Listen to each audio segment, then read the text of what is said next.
In Southeast Asia, there is a woman in white. She waits on roadsides, at the edge of forests, by rivers and graveyards. Her hair is long, her teeth are sharp, and her cry is the last thing many ever hear.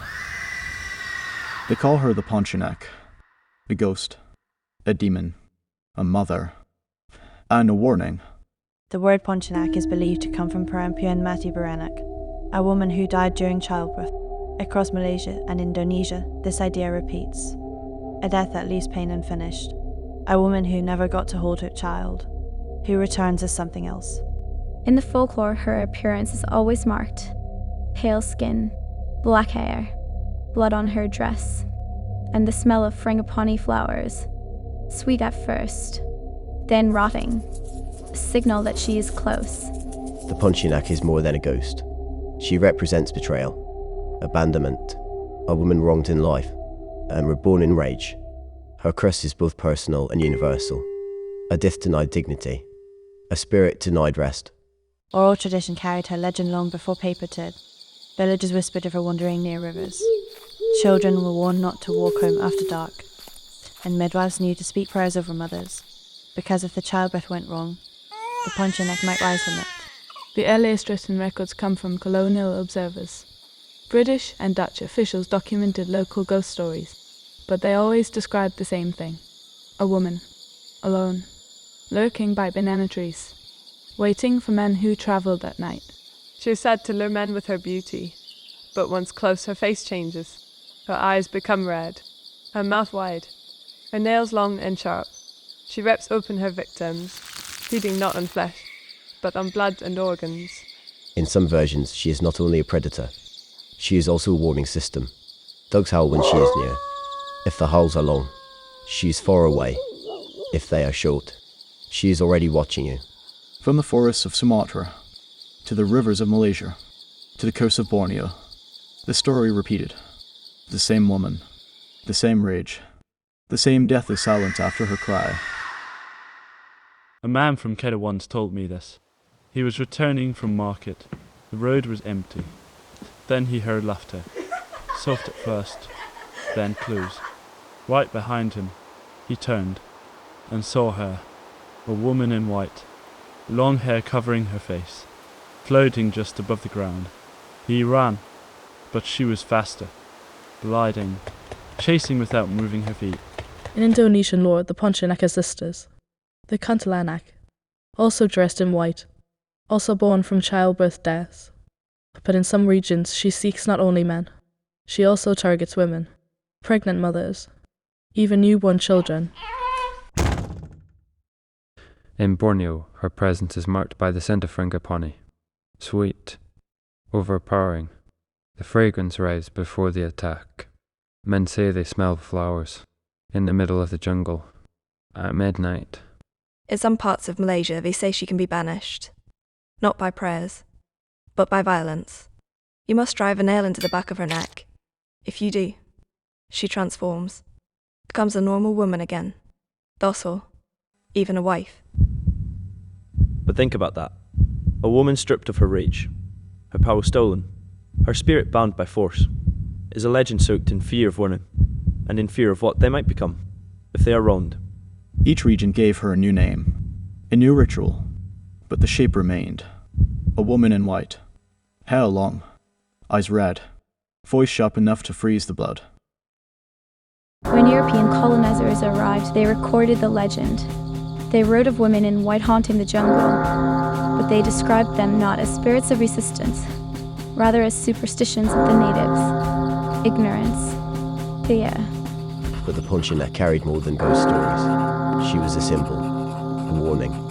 Her violence reflected the violence women endured. Childbirth without medicine, abandonment, men who left, societies that silenced their pain. Some saw her as rebellion, a figure who refused to die quietly, who came back stronger, bloodthirsty, beautiful and terrible.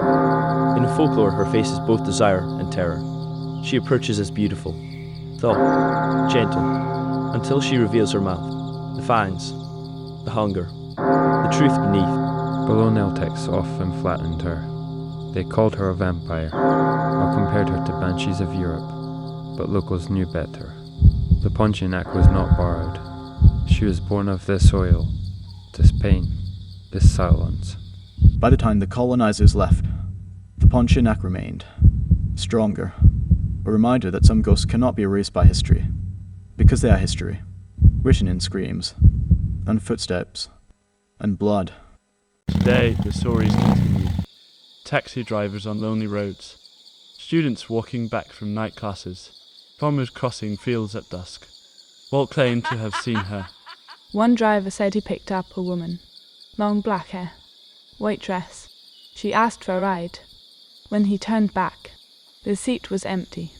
Just the smell of frangipani. In some towns, people hang garlic or nails by their doors. Superstitions, protective charms.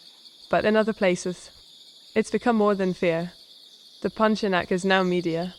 She stars in horror movies, paranormal web series. She trends in social media challenges. But even in this new digital skin, the fear is the same. A woman at the roadside, waiting, watching.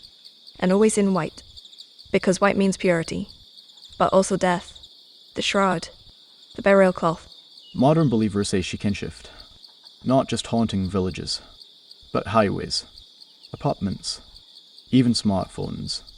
If you scroll too far, listen too closely, or ask too many questions. Because every generation gives a new ground, new reasons to come back, and new ways to find you.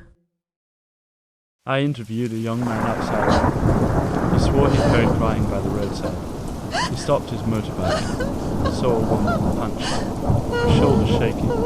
He asked if she was alright, but when she turned, her face was gone, just a wide mouth, fangs glinting in the rain. He ran, never looked back. In Jakarta, an office worker left late.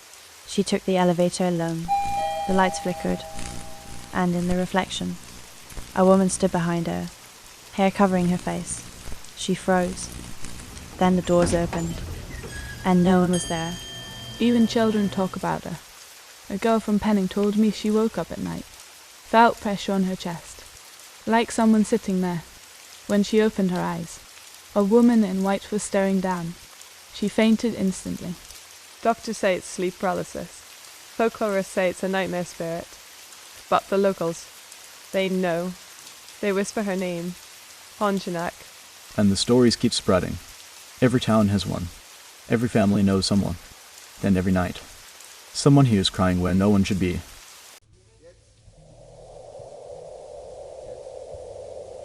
Some say Pontianak is more than a ghost.